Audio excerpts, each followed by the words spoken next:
Welcome, fellow wizards and witches, to a very special episode of My Sister's TBR. Today, we're taking a magical journey back to where it all began, Harry Potter and the Philosopher's Stone. Join us as we delve deep into the book that captivated a generation, exploring its themes, characters, and the enchanting world of Hogwarts. We'll compare the book to its movie counterpart, dissecting what worked and what didn't, and all those delightful moments that made us fall in love with the wizarding world. Whether you're a seasoned Potterhead or a first-time reader, this episode promises a nostalgic and insightful look at the iconic series. So grab your butterbeer, wands up, and let's revisit this classic with fresh eyes. Wands up. Oh, it's good to be back. It is. Okay, so first up, let's talk about the initial impressions and overall themes. Okay, so I finished the book a while ago. Oh boy. So my initial impression isn't quite as fresh as what yours would be since you just finished it today. So how are you feeling? What was your initial reaction when you finished it? So this is only my second time rereading the books, or the book currently right now. I feel very nostalgic finishing it, but it's also like kind of weird reading the book, like only reading the books twice, or now going into the second time, and I've watched the movies. I cannot even, literally would not be able to even guess how many times I've watched the movies through. So it's like, it feels weird reading it in a sense because I watched all of the movies before reading the books. So it's like, in my head, it's kind of now all clashed into like the one big lump story. Yeah. Because like, obviously, yes, when I read the book, I picture everything like the movies because that's what I seen first. But it's still, I love how it's just a bigger story now because there's different things obviously in the book compared to the movie. It just feels good. I love it. It feels good. Yeah. I read it before I watched the movies, but I have watched the movies more than I've read the series. So my brain still picks up movie stuff. Like when I was looking back through some of the differences between the book and the movie and like really trying to zone in on that, it was kind of difficult for me because I felt like, are you sure that wasn't in the book? Yeah. Or, like Someone's lying here. I kept getting it mixed up because I kept thinking like either the movie was so well done or the books are so well written that it just felt like they are one and the same. So to me, I was just like, wow, that really wasn't in the movie. Like, I swear I could, I remember seeing that, but it's not. It's just, that's how well the books were written. Which is really saying something too, because you don't see movies in your head when you read. Yeah. So that's really saying something. Rebecca, it's really depressing when you keep pointing this out I'm every so sorry. It just fascinates me. I know.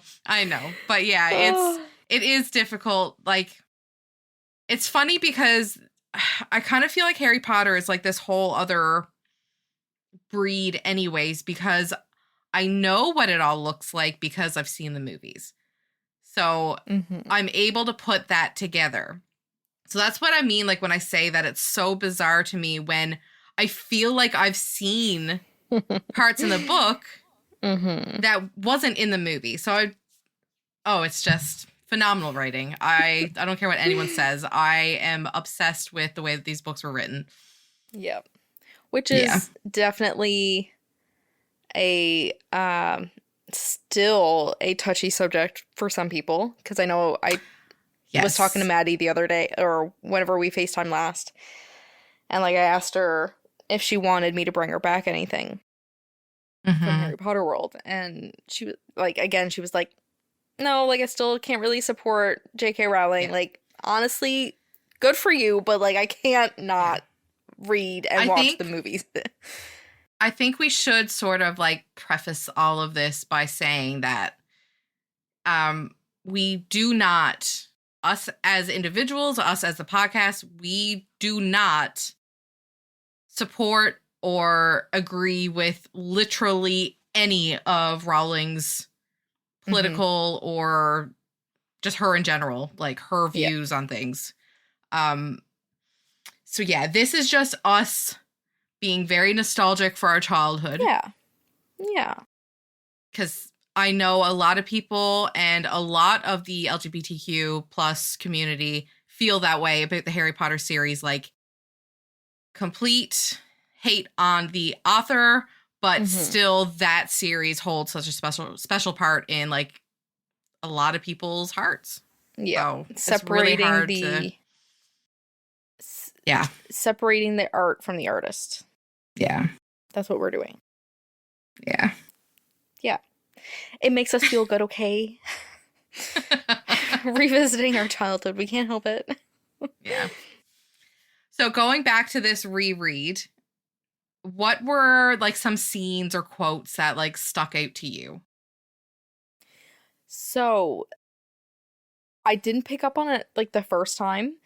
I don't think I did anyway. But I mean, we'll get further into this or deeper into this, I guess, later on. But like there's like quite a few things that really stood out to me because it was like, hey, you didn't say that in the movie. That was this person. And like vice versa. So I'm just like, it kind of takes me back a little bit and I'm like, why did you change that? I don't know. But what was your question? Can you repeat the question? You're not the boss of me. Okay. Yeah. Notable scenes or quotes. Like what stuck out to you? What scenes or what quotes stuck out to you during this reread? Or not even just this reread, just in general. Out of this book, like what stuck with you? So it's in the book and in the movie, actually. When Dumbledore goes and sees Harry at the end of it, like when he's in the hospital wing, it makes me think of like the rest of the books. Hold on, I'll explain that after. But foreshadowing? Yeah. When Dumbledore says, "Call him Voldemort, Harry. Always use the proper name for things. Fear of a name increases fear of the thing itself." So that, I don't know, just always sticks with me because like Harry and Dumbledore are the only two that ever actually refer to him by his actual name, like Voldemort. And then it's like McGonagall at the beginning of the book. Okay, fair. Okay, touche. But yes, touche. I do understand what you're saying. She still says, "He who must not be named." Yeah.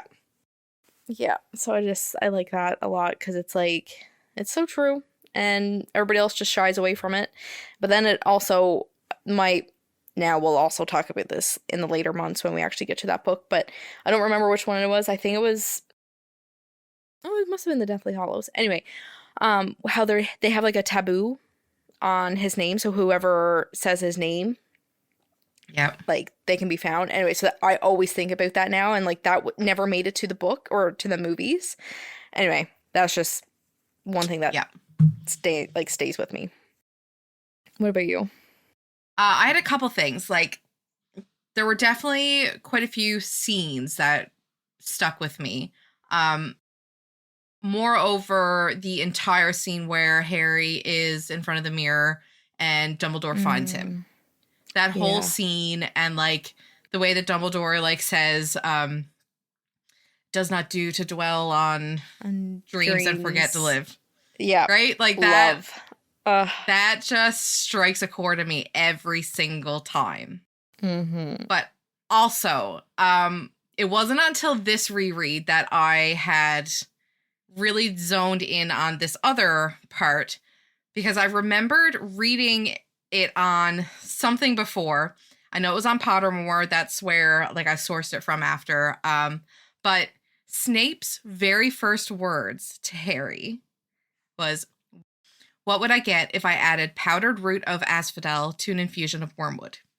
So it turns out asphodel is a type of lily that means remembered beyond the tomb, or my regrets follow you to the grave, while wormwood is often associated with regret or bitterness.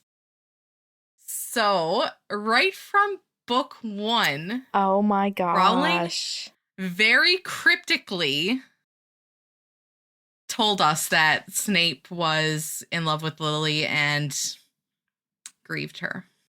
Like, that kind of writing. That's crazy. Yeah. Yeah. So yeah, I didn't actually pick up on or like zone in on that at all until I had seen that. And I don't even remember how long ago it was that I had seen. I don't know if it was a TikTok. I don't know if it was just a post on Facebook, but something like, you know, it wasn't me that figured it out. It was somebody else. But that's all I think about now. Yeah. So. Like, that's genius.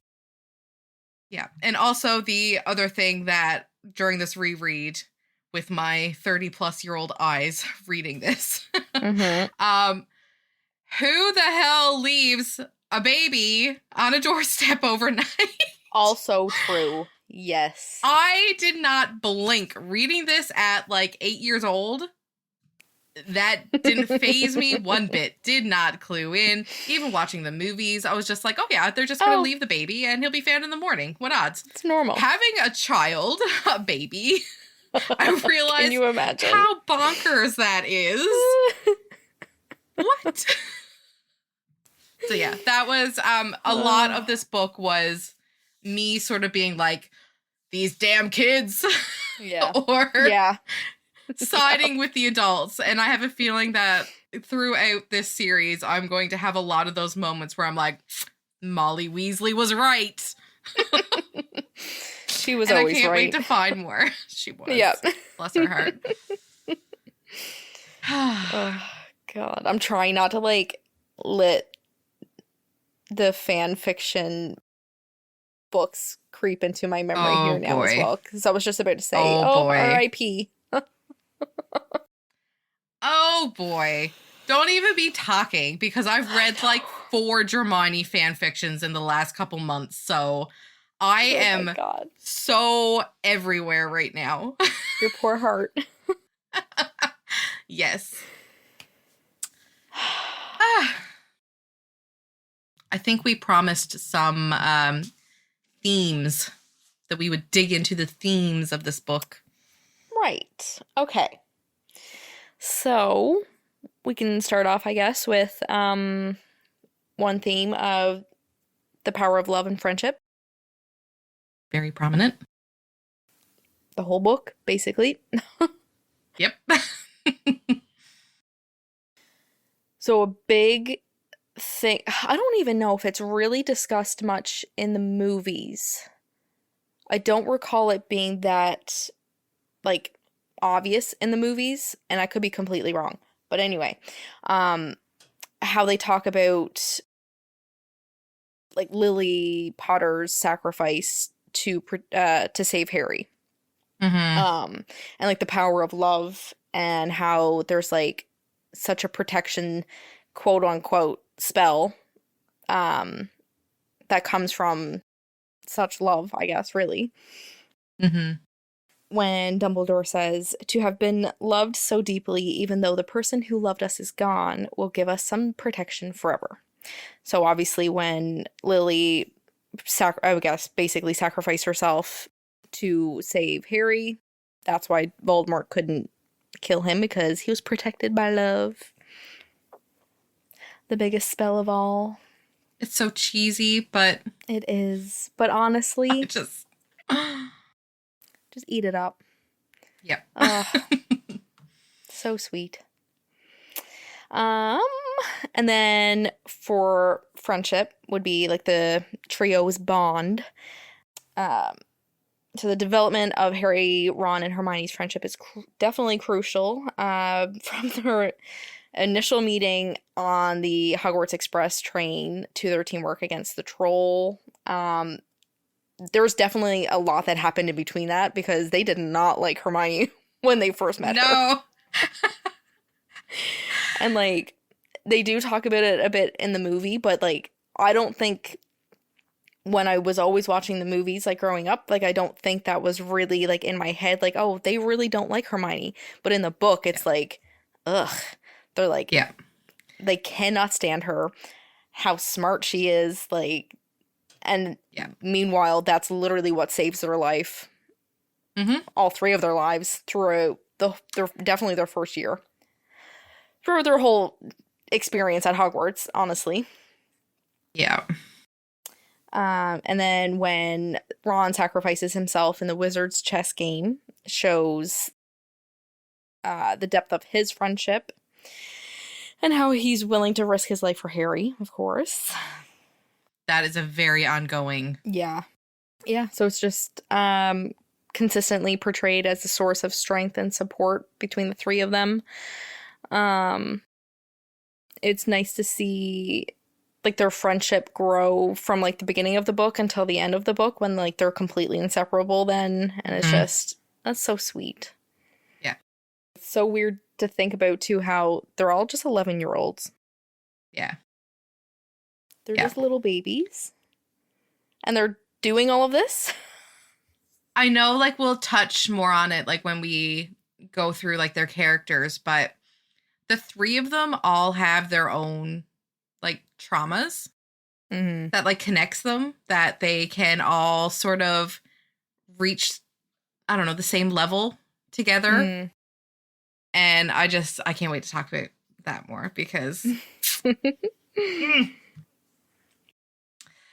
But another of the themes would be the good versus evil. That is obvious right from the very first page. Yeah. Because we get Voldemort's darkness, which he represents just pure evil.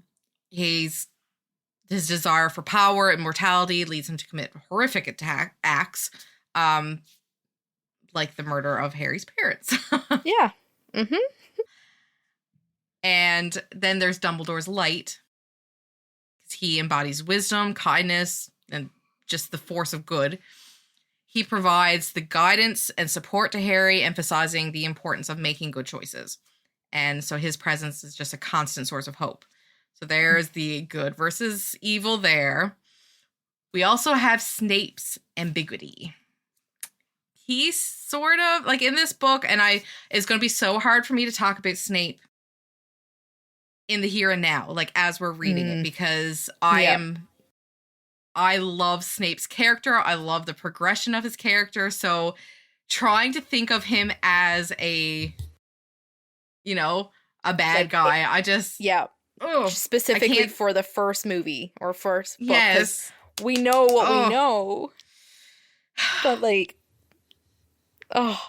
exactly. Because like in like throughout this first book, he does have like a lot of his actions hint at just a complex nature. He does attempt to protect Harry, but he's outwardly hostile. And there is that struggle between good and evil within him. My heart is going to break talking about Snape. And then there's Harry's choice between the good and evil. Because, just for example, when he chooses, like, he keeps telling the Sorting Hat, not Slytherin, not Slytherin. Like, he feels that Slytherin is the evil, Gryffindor would be the good. Yeah. So he, like, it just shows his inherent good nature and just his desire to be good. Not Slytherin, not Slytherin, not Slytherin, eh? You could be great, you know. It's all here in it's your all head. here in your head.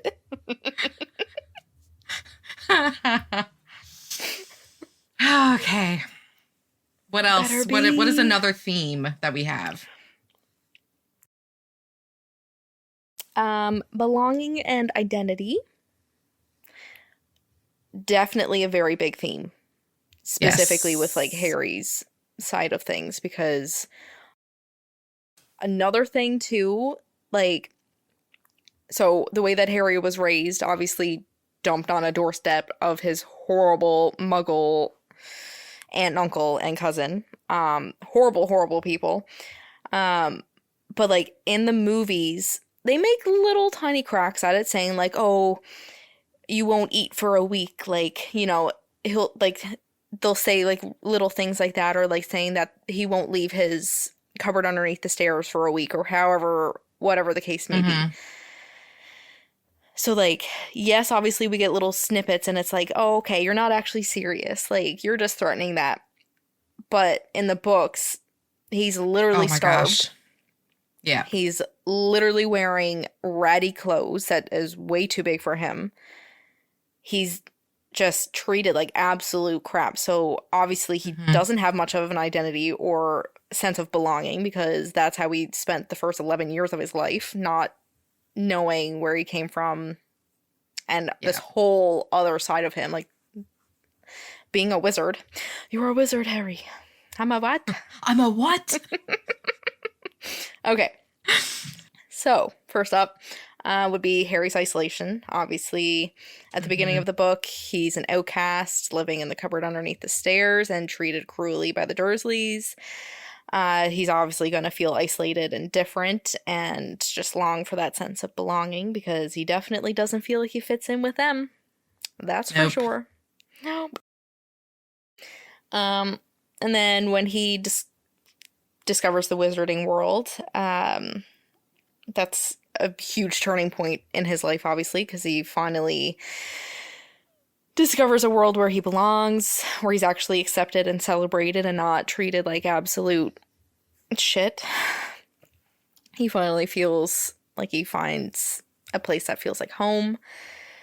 Oh, the found family trope. Yes. I love that for him. Oh. Uh-huh. And obviously then that leads into him finding his identity. Harry's journey is also about discovering his own identity. He learns about his parents, his magical abilities, and his connection to Voldemort. He begins to understand who he is and his place in the world. And I love the part where when he first becomes Seeker, when he first gets to Hogwarts, and then I think in the movie, Hermione is the one who says that, like, oh, like, it's in your blood, like, and then tells him, or shows him, like, the display case Plaque. that the plaque, yeah, that shows that his dad was also a Seeker, and, like, that's just so... Yeah. There's that connection. Like, he Yeah. has tangible proof now. Like, that is just the way that you just know he feels like, this is it. This is... Like, oh, this is where I belong. Oh. Yeah. And then another thing too,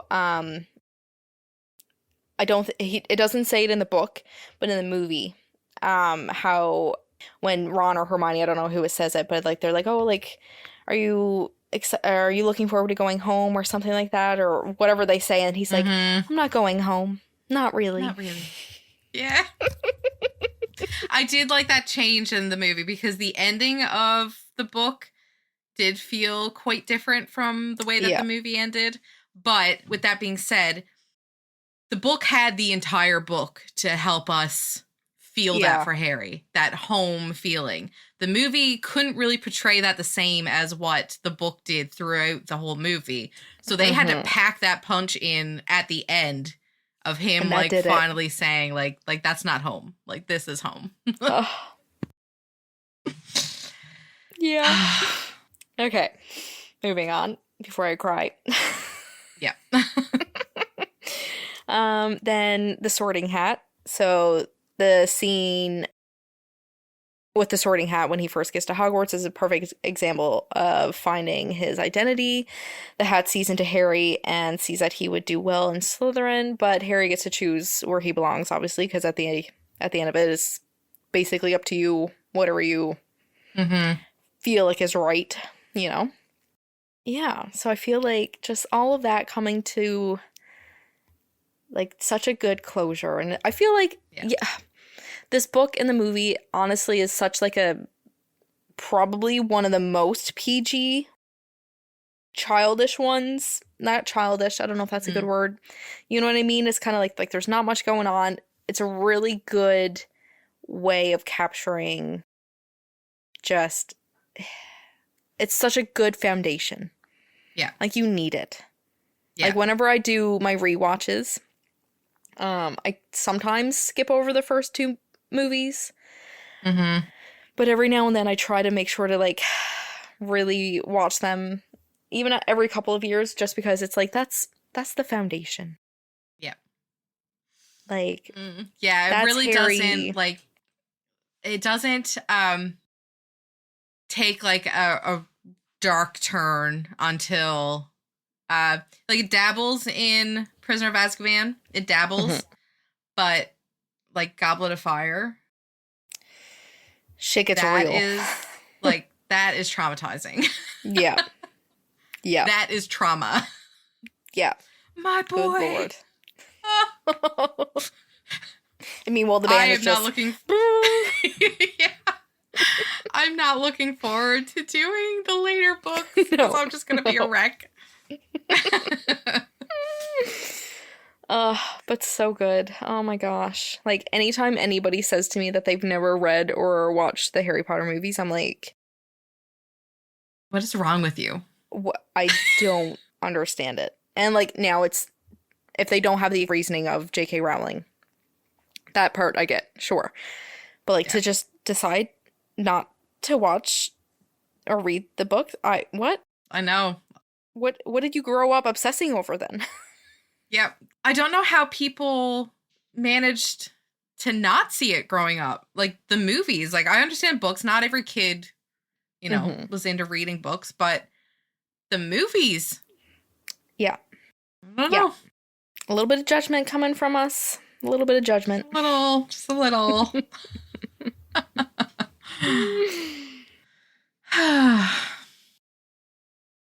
Shall we move on to some character analysis? We may as well. Yes.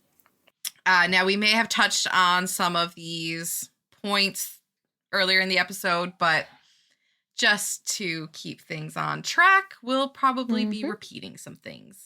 Yeah, that's okay. It's okay. So let's start out with our boy. Our boy, Harry Potter. Our boy. Our boy.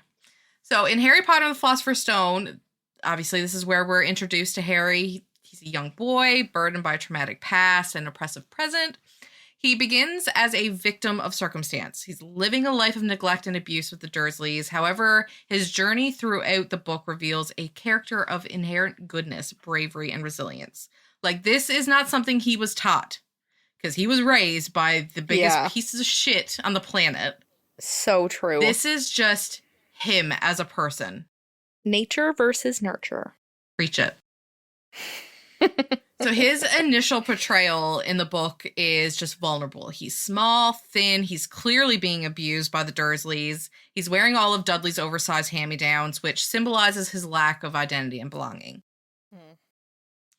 He doesn't even have clothes of his own. Nothing. Poor baby. Like, in his first Christmas gifts. Oh my God, right? His first jumper. Yeah. Okay. The Dursleys are obviously attempting to suppress his true self by forcing him to live in the locked cupboard under the stairs. He's starved for affection and understanding, which makes the discovery of the wizarding world so much more impactful. He finally has a place where he belongs. Question, comment, I'm not sure exactly what to classify this as. So, you know, this is kind of off topic. Not really, it's still in the wizarding world. Anyway, in Fantastic Beasts, when a witch or wizard suppresses their magic for so long, they become an obscurus. Mm-hmm. Why didn't that happen to Harry? Was that past the age of 11? Like was that if it was suppressed? Oh, yep, you're right. After the age of 11. I think. Yep. Yeah, because I think like the whole idea behind the 11 and like magical whatever, it kind of correlates with puberty, I think. So like, if they're left to just, you know, not be able to make sense out of what's happening with them, like their magic and stuff like that, then yeah. Okay, that makes sense. So yeah, if Harry was left never to go to Hogwarts, then yeah, probably a whole lot of shit would have hit the fan. Yeah. Okay. That makes sense. Continue. Mm. And he was like still letting magic out in True. ways as well, right? Like with his hair growing. That I love that's in the book about how like she kept trying to cut his hair and he'd come back and like just it would be long again and messy. Yeah. Stuff like that. Ugh. But yeah, despite his harsh upbringing, Harry is inherently good. He's kind and does not lack empathy. As an example, his interaction with the boa constrictor at the zoo. Though it was accidental, it highlighted his innate connection with living beings. He's eager to learn about the wizarding world. I loved how they did the zoo scene in the book over how it was done in the movie. Yeah, we'll talk more on that too. Yeah. He's eager to learn about the wizarding world and his own history. That sense of curiosity is what ultimately drives him to explore and uncover the secrets surrounding the Philosopher's Stone. And not to mention his moral compass. That thing is just true north through and through. He, right off the bat, gets the bad vibes from Malfoy, and he instinctively gravitates towards Ron and Hermione's loyalty and kindness. Fundamentally, his journey through book 1 is about finding his place in the world, his longing for a sense of acceptance, belonging, and finding family. The Sorting Hat is a pivotal moment as Harry asserts his own identity by choosing Gryffindor over Slytherin, an act of defiance, but it signifies his determination to forge his own path. This book lays the foundation for Harry's growth throughout the series as he learns to embrace his destiny and confront the forces of darkness. Oh, and that he does. Yep. Mm-hmm. Yep. Indeed. And then Ron, little Ronnie, who I'm trying to separate again from the fan fiction and how much I don't like him in a lot of the fan fiction. We don't read fan fiction with Ronald Weasley. No, we do not. There has to be, like, no. Cannot do it. But Ron from the books, I can handle a lot more than Ron from the movies. I don't know. Yes. He's like a soggy string noodle in the movies, but in the book, he's actually like a fun, lovable character. Yep. Agreed. Sorry, carry on. Okay.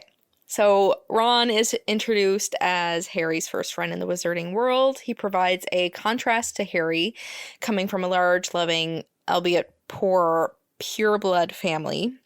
Ron's journey in this book explores themes of loyalty and security and the struggle to find his own identity within a large family. So they obviously have that connection right off the bat with the lack of identity. I mean, not the large family. Yes. Yeah. From their first meeting on the Hogwarts Express, Ron demonstrates unwavering loyalty to Harry. He readily shares his knowledge of the wizarding world and stands by Harry, even when faced with the unusual circumstances surrounding the boy who lived. His loyalty is evident in his willingness to defend his friends, even when he himself is apprehensive. Ron often feels overshadowed by his accomplished older brothers and struggles with feelings of inadequacy. That'll do it, being the second youngest of 7. 7. Mm-hmm. Goodness. The family's poverty and his reliance on hand-me-down possessions contribute to its insecurity. This is contrasted by Harry's fame and relative wealth. While these insecurities sometimes manifest as jealousy, particularly regarding Harry's fame, they never truly undermine his loyalty. Only for a little bit there in book 4. Book 4? Yeah. Remember when Harry... Yeah. Yeah. Piss off. Anyway. Okay. Ron's character brings much needed humor to the often tense atmosphere of the story. That's for sure. His lightheartedness and wit provide a balance to Harry's more serious nature. He is often the source of comedic relief, easing tension with his jokes and humorous observations. Throughout the book, Ron begins to develop self-confidence. Despite his insecurities, he proves himself to be a capable wizard and a valuable friend. His strategic thinking and courage are particularly evident during the wizard's chess game where he sacrifices himself for the greater good. Like what a guy. What a Yeah. smart little baby. Oh my goodness. If it were up to me to do a chess game like that, At yeah, 11 years old, we'd all be dead. we would. We'd be dead. Yeah. His insecurities and his journey to find his own worth make him a relatable and endearing character. He forms an essential part of the trio, providing unwavering support to Harry while grappling with his own personal challenges.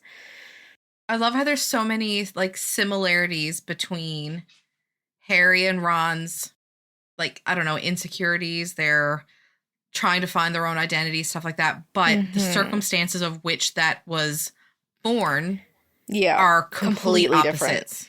Yeah. Oh, I just love how, like, yes, they have so many similarities between, like, Ron and Harry, but then there's also, like we mentioned, like, Harry's fame, and Ron gets jealous of that, but, like, he never once, like, gives up on Harry. Like, so when Harry first is like, okay, I'm gonna go after the stone, like, I'm gonna go catch Snape, like, you guys, like, just stay here, or whatever he says. But they're like, no, like, what do you mean? Like, we're gonna come with you. Like, you're not doing this on your own. So, like, they don't give up on him then. And even right up to, again, jumping forward, but the last book when Ron takes off, he still comes back. So it's like he spends that like whole time trying to find them again. Like they think that he leaves in this, you know, like he's just off living his life now, all happy go lucky. But we find out, oh man, no, we can't. We will talk about it in 6 months. Wait. Yep. But yeah, just he's such a loyal friend. I love that. He is the golden retriever of the group. Yeah, that's so true. So true. How about Hermione? To finish the trio, Hermione Granger. She gets introduced as a highly intelligent and driven first year. She often appears to be a know-it-all, but her intelligence, resourcefulness, and her loyalty prove to be invaluable to Harry and Ron. Her journey explores the balance between intellect and bravery, the strength of her character, and the importance of friendship. We get the very first time she is brought into the story, we get her knowledge. Like, she's just right off the bat, she's like, are you doing magic? Yeah, and just like, I don't think you're doing it right. Then. Like, yep. And I can see how it comes across as just like snooty little know-it-all, you know, like I can see it from Harry and Ron's perspective of like how they have such a long time before they actually accept her as, you know, the third part of their trio. But I just love her so much. Her most defining characteristic is her intelligence, and she does have an insatiable thirst for knowledge. She's often reading far beyond her year, and her intelligence is not limited to books. She also shows a remarkable ability to think logically and just quickly in dangerous situations. She's often seen quoting directly from books, a habit that initially annoys her classmates, but later it proves very helpful. That it does. At the beginning, she struggles to fit in. Her eagerness and bossy nature make her seem like an outsider, and she initially lacks close friends. Ron is often annoyed by her, and she is seen crying in a bathroom after a charms class. And then this changes after the troll incident where Harry and Ron show her kindness and she lies to protect them. I love that part. Yes. Because they're like, what? Like, that you're was lying the to a teacher point. right now? Yeah. That was when they realized, okay, she is part of our group now. Yeah.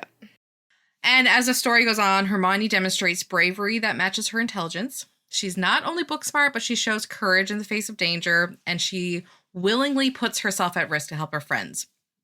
And her loyalty to Harry and Ron solidifies the trio's bond. She is the first of the three to solve the riddle of the devil's snare. And her quick thinking in the face of danger proves to be invaluable to her friends. So I know, like, we'll talk about it, but the fact that they took out the potions scene in the books or in the movies, yeah. Because that was, like, such a good, like, seeing her in action like that. Mm-hmm. She was like, yeah, like, this is easy. Yeah. It's fine. Yep. But yeah, because of her friendship with Harry and Ron, she learns the importance of valuing people and bravery and not just books and intelligence. She begins to loosen up and becomes a more well-rounded character. Like, after the troll scene, from then on, perfect. Her journey from a somewhat awkward and bookish girl to a courageous and compassionate young witch is just beginning in this book, but it lays the groundwork for her growth throughout the series. Yeah, we have to think about, like, Hermione is coming from, she's Muggle born, so she is coming from 11 years of being raised by Muggle parents, not knowing she was a witch until she received her Hogwarts acceptance letter, having all these weird things happening to her. So, like, of course Hermione is going to head dive into learning all she can about Hogwarts, all about witches and wizards, and just whatever she can get her little grubby 11-year-old hands on. Yeah. She is, that's just what she's going to do. She's going to learn it all. And yeah, that's going to make her look like a know-it-all. But, you know, all these other kids that grew up in a household that had witches and wizards, you know, a lot of it was just second nature to them, or first nature. Yeah. Yeah. But for her, it wasn't, so. Oh, she came so far. She did. The book to movie comparison. Oh. There's so much. There's so much. There's so much. Like, there's definitely more in the rest of the series. Like, from what I'm, like, thinking of in my head right now. But it's like, I honestly love it. Like, normally, whenever I watch a movie after or before reading the book, I'm like, ugh, like, why didn't they put this part in? Like, why is this not here? Like, why did they leave this out? You know, but honestly, whenever I think back to all of the Harry Potter books and movies, I'm like, you know what? I love that they changed things in the movie compared to the book, because, like, they added their own little twists to it. So now it's like this big story that we have. Like, it's, I love it all. I love it all. I get that there's a lot that they had to take out because, you know, you have to condense this down to a movie. There are certain scenes that work in books that won't work in a movie because it's like described on page, or it's like an internal, you know, like, you have to convert that into something that can be visual.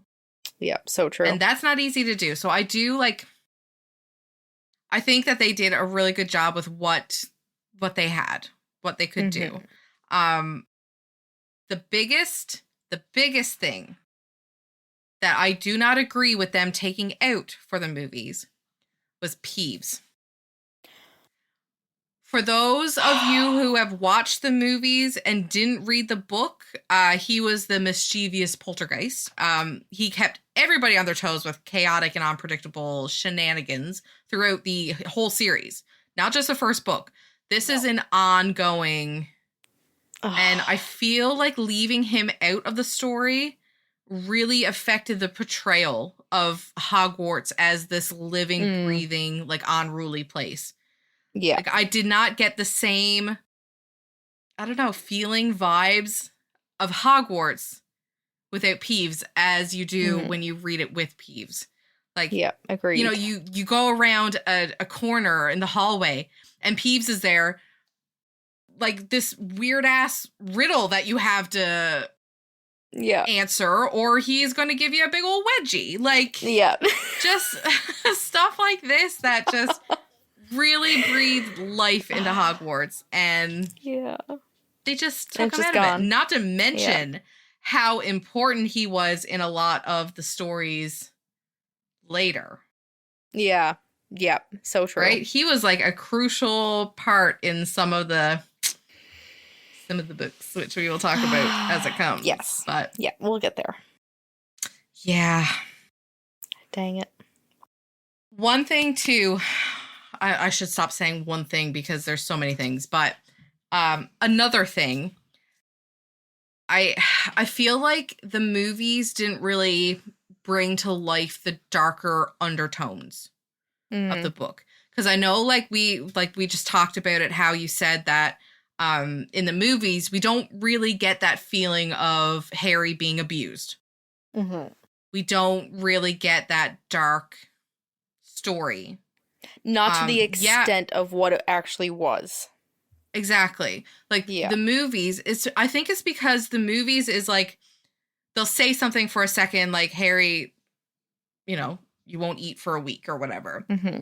But then it's on to the next scene and you sort of just like brush that aside.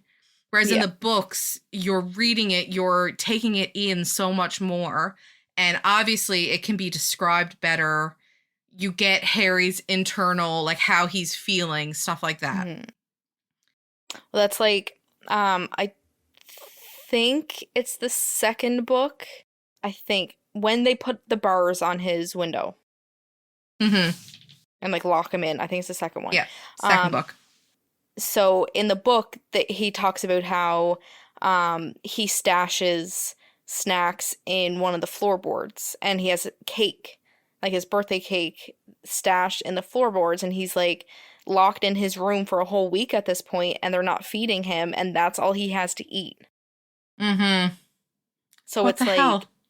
That is so insane. Like they did not describe it that detailed in the movies. They definitely took those two movies and definitely made them appeal more to like the children's side. Yeah. Yeah. Because like, when I got to that part, I was like, damn.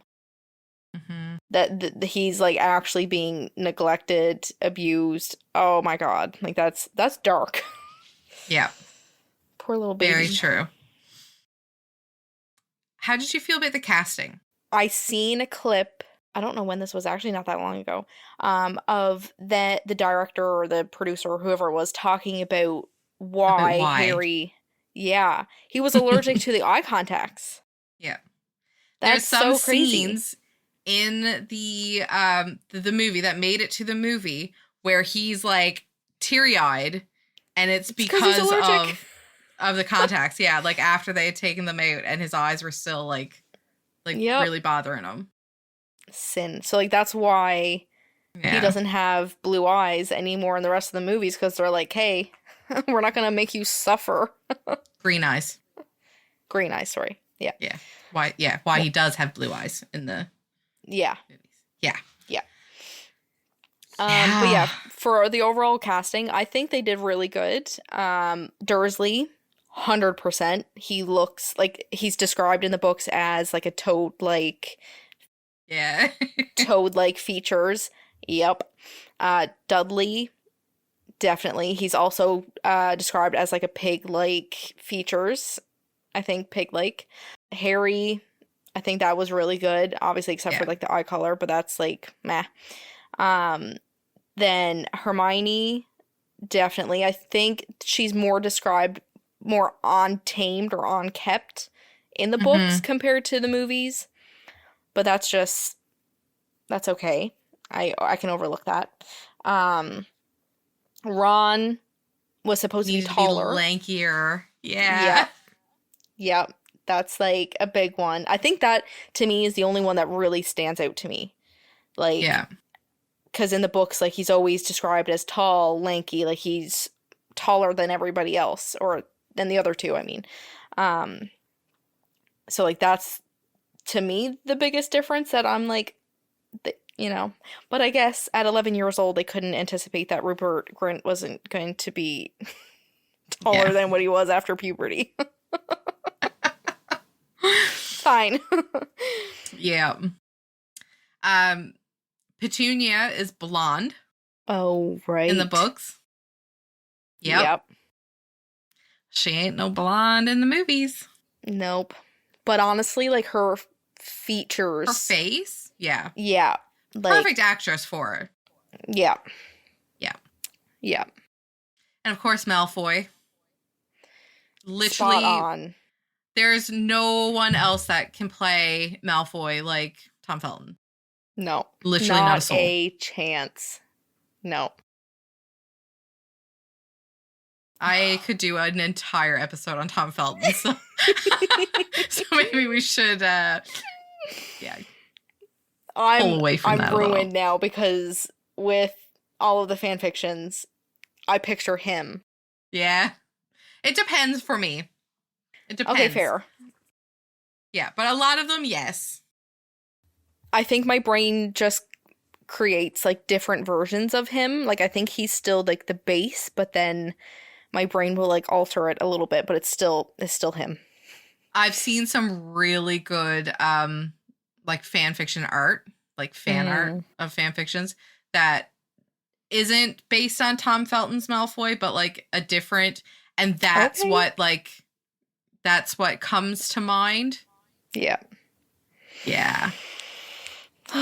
Okay, moving on. Yeah. I think overall though, the movie does capture like the wonder and discovery and just that like childlike amazement of finding out that there is a wizarding world and you are a part of it. Like his awe at everything, like as he's discovering Gringotts, as he's discovering Hogwarts, like going across the boats, and he's just like, what? His first time seeing Hagrid. Like, they did a really good job, and I don't know, maybe it's just Daniel Radcliffe that like just spot on perfect actor for Harry, but yeah. Can you imagine? Like, what if Hogwarts or like magical schools are real and we're just muggles? Yeah. I've seen something that said like if you were born between whatever years, and I don't remember what the years were, whenever it was that the Ministry of Magic was all in cahoots. That's why you didn't get your letter at 11 years old. I wish. That's why. I wish. Yep. We can dream. But like there's a lot that you don't get. Like a lot of story shit that you don't get if you just watch the movie.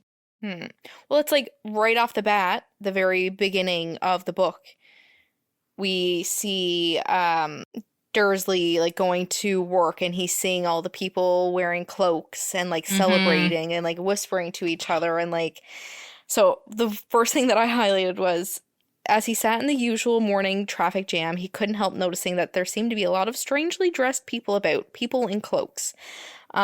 And like talks about like how he was scowling at all of them. Like you can just perfectly picture that so well. I wish I could see that. I also like how he hears them say Harry Potter and he's like, oh, that's a common name. There's probably a lot of Harry Potters. Exactly. So delusional. Yeah. In the book, Hagrid reveals that the bike belonged to Sirius Black, but he doesn't say that in the movie. Yep. That's like such a big thing because Sirius went off to Azkaban. So like that's why Hagrid has his bike. Also, I know this is kind of like jumping ahead a lot because it's going right to the last book, but twice Hagrid carries Harry Potter away from Voldemort. Yeah. Right? Because he got him right from the house. And he carried Harry as a baby. And then, and then in the 7th book, after he dies in the forest, Hagrid carries him back to Hogwarts. He says something, doesn't he, like along the lines of like, I was the one who cared. Oh no, I'm thinking of when they all took the polyjuice potion. That's what I'm Mm, thinking of, this quote. When Hagrid says like, "Oh, I was the one who delivered you or delivered you to this place. I'm going to be the one to like take you yeah. away as well," or something like that along those lines. Oh my Bless gosh. him. Yep. Um, okay, before we cry. Another thing, as when I don't recall ever seeing it in the movies, but when they enter Gringotts for the first time, and there's all of these like poems or sayings Yes, the as you riddle. enter, the riddles, yes. So enter, stranger, but take heed of what awaits the sin of greed. For those who take but do not earn must pay most dearly in their turn. So if you seek beneath our floors a treasure that was never yours, thief, you have been warned, beware of finding more than treasure there. A little bit of foreshadowing. Yeah, especially like obviously yes, there was like we don't fully know exactly what happened during the attempted theft or yeah, the attempted theft of uh Vault 713. I think it was 713. Anyway, um but we get to see it when they try to break or when they break into Gringotts in Deathly Hollows? Yeah. Yes, Deathly Question mark? Hallows. Yeah. Deathly So Hallows, like we yeah. see it then, but like that's so far away. So Yep. far away. Oh, also Harry's first actual meeting of Draco. Yes. Totally different from the movie. Totally different. Yep. He meets him at Madame Melkin's in Diagon Alley. Mm-hmm. But he In the back doesn't of the shop. know it's Malfoy, though, right? Like, No, they don't no. exchange names. He's just very snobby. Yeah, it just says, in the back of the shop, a boy with a pale, pointed face was standing on a footstool while a second witch pinned up his long black robes. And in the book, Draco is the one to explain Quidditch to Harry when they first meet. Oh, yeah. Yep. Mm-hmm. Also, when they first meet Quirrell, he isn't wearing a turban. Yeah. And also shakes his hand. Yeah, so Quirrell was just Quirrell when we first see him. Another big difference, in the movie, Hagrid doesn't explain how Harry's parents dies until after their visit to Diagon Alley. But in the book, Hagrid reveals to Harry at the hut. Right. Yep. Yeah, the details about Voldemort and how his parents died. Yep. Because, I mean, even the scene at the hut is, like in the movie, is cut short anyway because it doesn't show Harry and Hagrid sleeping there for that night. Mm-hmm. Like, it just zooms past it. Oh, and his first encounter with Fred and George at on the platform, because in the movie he just sees them go through the platform, but in the Yep. book they like actually help him with like loading his trunk onto the train, and they're like after they're very excited to inform the family that it was Harry Yeah. Potter. Yeah.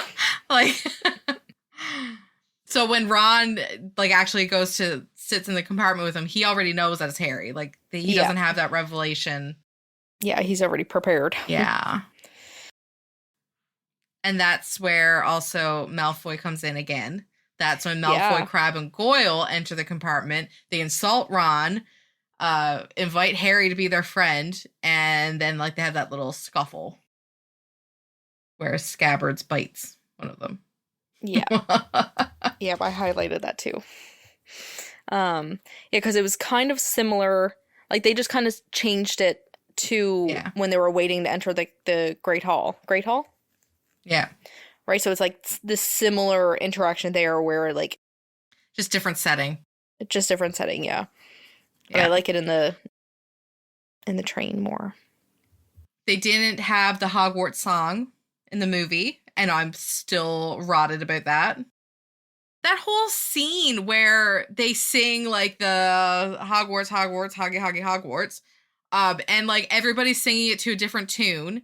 And Yep. then when they all finish it, all at like sort of like different times and different notes and stuff, Fred and George are still singing it to Yeah. like a funeral march. And then like Dumbledore is just like sort of conducting them. And just like that was such a fun scene, Yeah. and it just gave so much more personality to the twins. That would have been so funny to see. The movies did such a disservice to Fred and George. Yeah. Like, the Phelps twins were perfection. Like, I am not saying that they were a disservice. It was just, there were so many scenes that were missed out on with the twins. Yep. Yep. Like, yes, we got their personality, but like watered down. Yeah. Like, there was so much more. I want to read out what the hat says, or the song from the hat, because that's in every single book. Like, what a thing to leave out. Okay. The hat twitched, a rip near the brim opened wide like a mouth, and the hat began to sing. Oh, you may not think I'm pretty, but don't judge on what you see. I'll eat myself if you can find a smarter hat than me. You can keep your bowlers black, your top hat sleek and tall, for I'm the Hogwarts sorting hat, and I can cap them all. There's nothing hidden in your head the sorting hat can't see, so try me on and I will tell you where you ought to be. You might belong in Gryffindor, where dwell the brave at heart. Their daring, nerve, and chivalry set Gryffindors apart. You might belong in Hufflepuff, where they are just and loyal. Those patient Hufflepuffs are true and unafraid of toil. Or yet in wise old Ravenclaw, if you've a ready mind, where those of wit and learning will always find their kind. Or perhaps in Slytherin you'll make your real friends. Those cunning folk use any means to achieve their ends. So put me on, don't be afraid, and don't get in a flap. You're in safe hands, though I have none, for I'm a thinking cap. Like, what? They missed out on so much in the movies. And the reason that they're found when they get detention. Oh, yeah. So in the movie, when they get detention and have to go into the forest, that's what you're talking about, right? So, because what happened was, in the movie, Malfoy sneaks down to Hagrid's hut and sees them.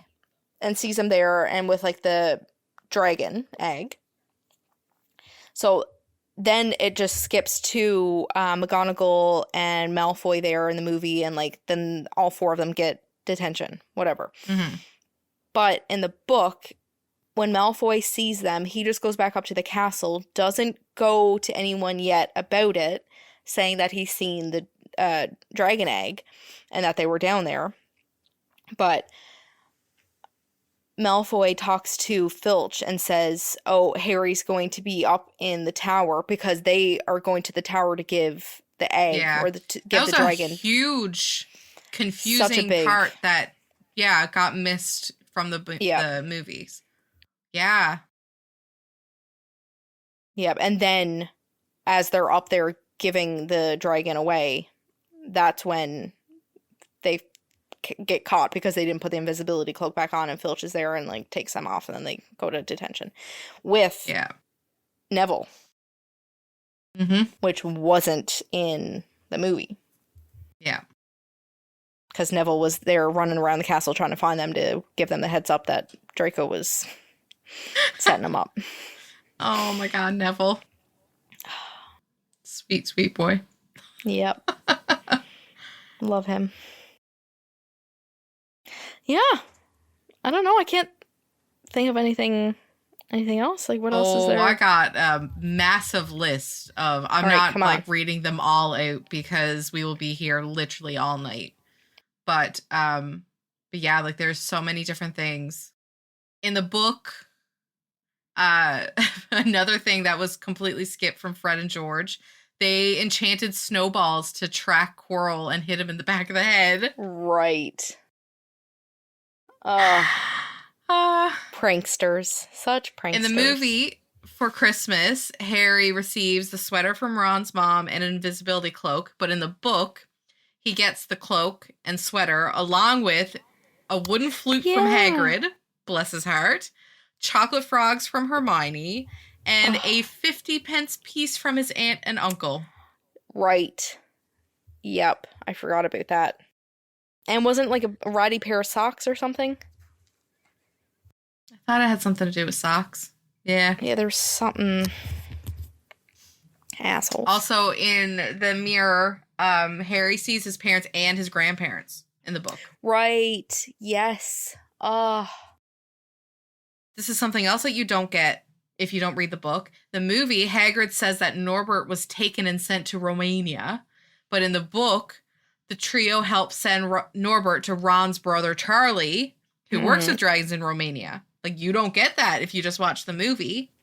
Nope. Injustice. Goodness. Yeah.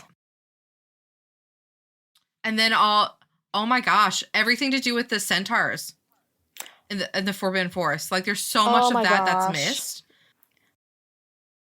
Obviously, yes, in the movie, there's only one of them. Just the one. And like, that's such a... Yeah. So, like, that's such a brief interaction. But, like... So, not only do we get more of the centaurs in the books, but it actually talks about, like, what they... Like, their beliefs and how they constantly follow, like, the stars and, like, how... That's their... I don't know what it is that I'm looking for, but, like, they can tell, like, the future, or, like, they look at the stars and, like, they see what's, like, foretold, and, like, we miss out on all of that in the movies. Yep. Goodness. Yep, we only get the one centaur, Firenze, who saves Harry, is introduced. But in the book, we also get Ronan and Bane, are two other centaurs that we meet in the book. And in the movie, the others find Harry while he's speaking to Firenze after they saw Voldemort. But in the book, Firenze brings Harry to Hagrid and the others. On his back. Yeah. Man.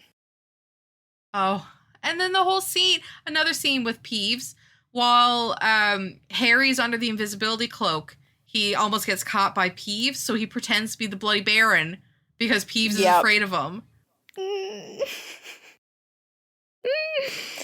And in the book, they use the flute that Hagrid gave Harry to put... That's right. Yeah, Fluffy to sleep. Like, so sad. Like, yeah, like little tiny that details. Literally would have just been a second added to the movie. Yeah. A shame. And then the end, the last chapter, the differences. In the movie, Quirrell snaps his fingers and creates a wall of fire to block Harry's path, but in the book, he snaps his finger, causing ropes to coil around Harry. Right. In the movie, Harry defeats Quirrell by touching him, which causes Quirrell to disintegrate into dust. But in the book, Harry's touch causes blisters to form on Quirrell's body, and Quirrell dies when Voldemort leaves his body.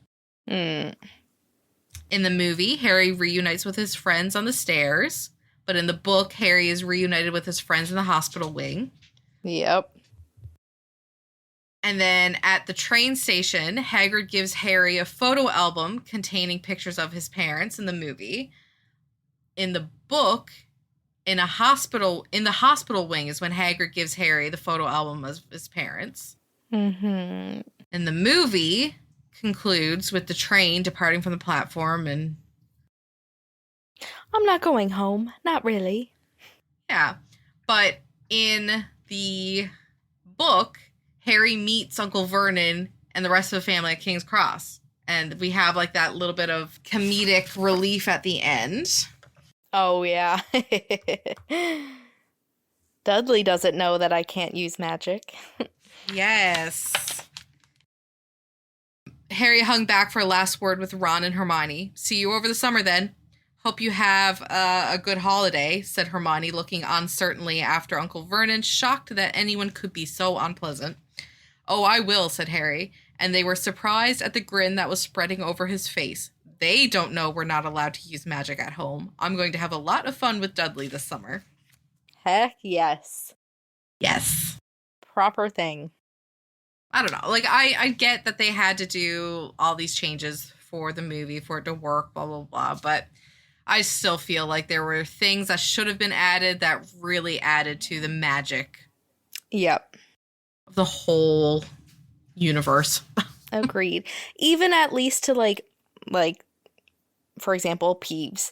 At least put him in at some point throughout the movies. Yep. Even Agreed. just a little, even just to see him float past. Bare minimum. Bare minimum. Yeah. So overall, now that we have aired all of our feelings, do you feel that it has aged well? I think so. Yeah. I think so. Yep. Like, obviously there's a reason why the books and the movies are still just as big, just as popular. I don't read this and think, oh yeah, this was definitely some parts, obviously, yes, but I'm not constantly reminded like, oh, this was written back in like the early 1990s. Yeah.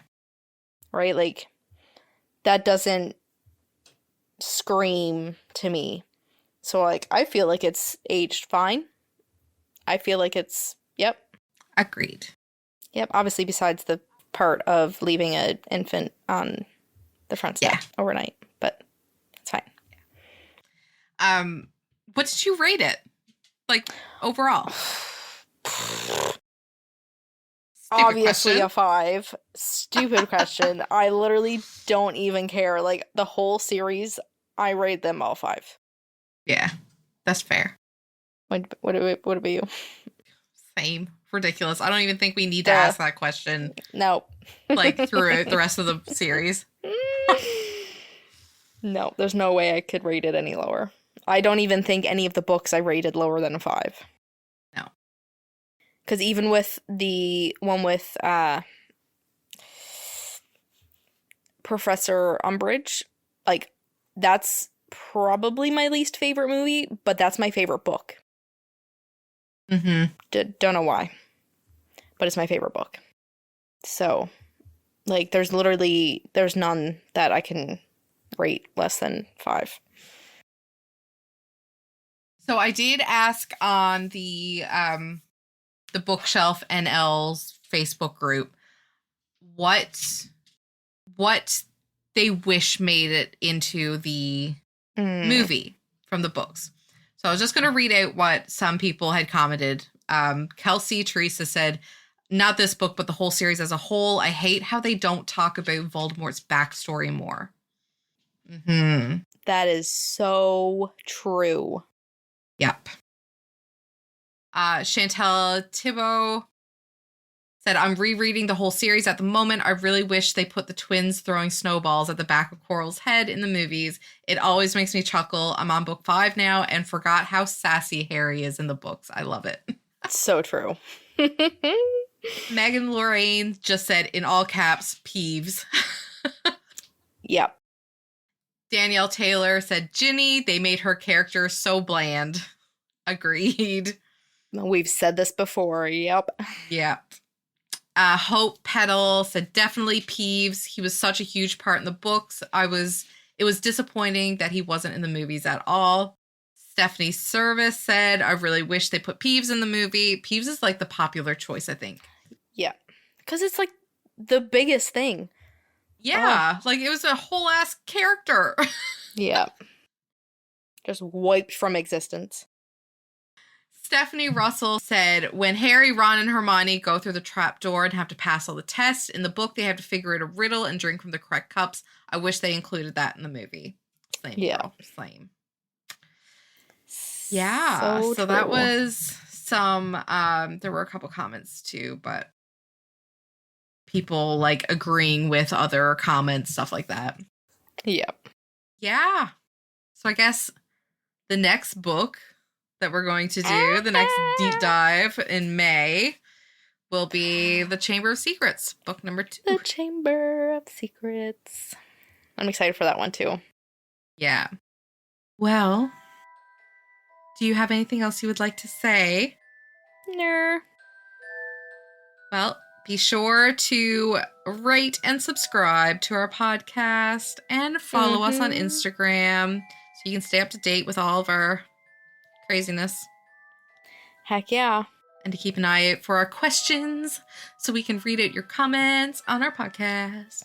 Woo woo. All right. Mischief managed. I solemnly swear that I am up to no good. Oh, right, that's to open it. We're closing right now. Okay, mischief managed. I know what I'm talking about. Okay.